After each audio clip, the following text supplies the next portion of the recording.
kaze mu gihe c'impemburo. Bakunzi twamaze dusanga ijambo ry'Imana mu kiganiro igihe c'impemburo, ndabaramukije amahoro ya Kristo. Ijambo dusangeye mu gitabo ca Yobu igice ca 42 cose ni igice ca nyuma c'ico gitabo ca Yobu. Reka dusome muhezagirwe n'iki gisoma kandi mpwemu yera abayagire kandi abahishurire amabanga.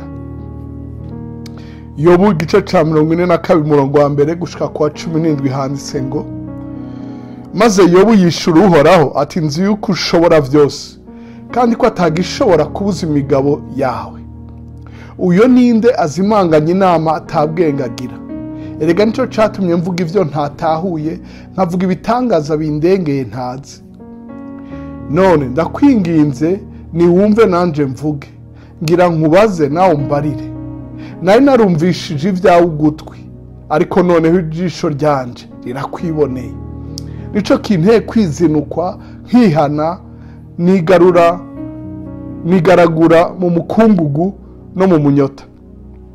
Nuko Uhoraho amaze kubwira Yobu ayo majambo, Uhoraho abarira Elifazi w'i Temani ati uburake bwanje burakuziriringiye, mwe na bagenzi bawe bombi, kuko mutamvuze ko ibiroranye nk'uko umusavyi wanje Yobu yagize.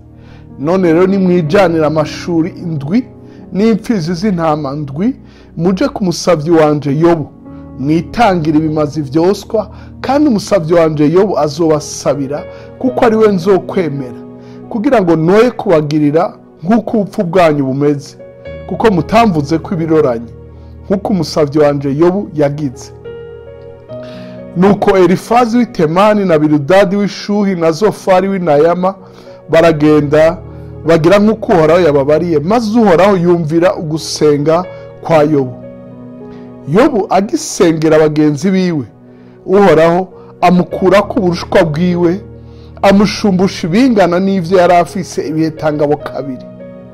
Maze abo bavukana bose baraza, n'abashikiwe bose n'abari bazinanye nawe bose ubwa mbere, basangirira nawe mu nzu yiwe, baje kumugarukirako no kumwirura kubw'ivyago vyose Uhoraho yari yaramuteje.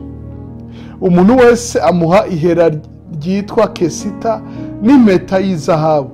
Nuko Uhoraho aha Yobu umugisha mu gihe c'amaheruka kuruta icambere.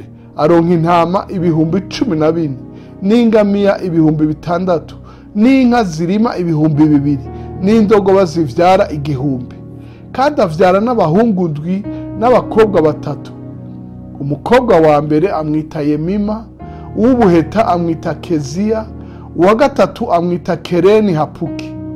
Kandi mu gihugu cose nta bigeme bari bahwanije akaranga n'abakobwa ba Yobu. Nuko se abaraga hamwe na basaza babo. Hanyuma yaho Yobu amara imyaka 140, abona abana biwe n'abuzukuru biwe gushitsa no kubuzukuruza. Nuko Yobu apfa yisaziye ageze mu zabukuru. Murakoze kudutega yombi. Mukundwa n'abasomye iki gitabo ca Yobu, canke warumvise inkuru za Yobu, n'umuntu yahuye n'ivyago bikomeye. Yari yarahawe umugisha n'Uhoraho, mugabo Satani aramugenderera, amuteza ivyago, ibintu vyiwe birayonga, abana be barapfa, umubiri we uragwara ibihute, amererwa nabi. Ariko yahejeje neza. Mu gisomwa twasomye turabona ko abavukanyi biwe, bashiki biwe n'ababanyi n'abandi bakunzi bamugendereye, ariko hari wasivye, ni Shetani. Ngo ndakwere ngo hariho umunsi Shetani atagendereye urugo rwa Yobu. Ndakwere ngo hariho umunsi Shetani azokwibagira urugo rwawe, hariho iminsi Shetani azokwibagira ubuzima bwawe, Shetani azokwibagira ivy'iwawe.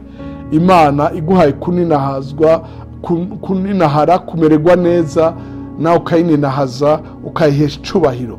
Niba ufise umwanya, urafata umwanya gusoma ico gitabo, uzobona amabanga ahambaye yo kugira neza kw'Imana n'ubwizigiro bwayo, no gushikama kw'abantu bayo, no kwihangana kw'abantu bayo. Uragahezagirwa wewe n'abawe, n'ivyawe byose. Urakoze kudutega yombi kandi urakoze gushishikara gusangiza abandi ubutumwa bwiza. Ibihe vyiza mu bawe no mu vyawe urakoze.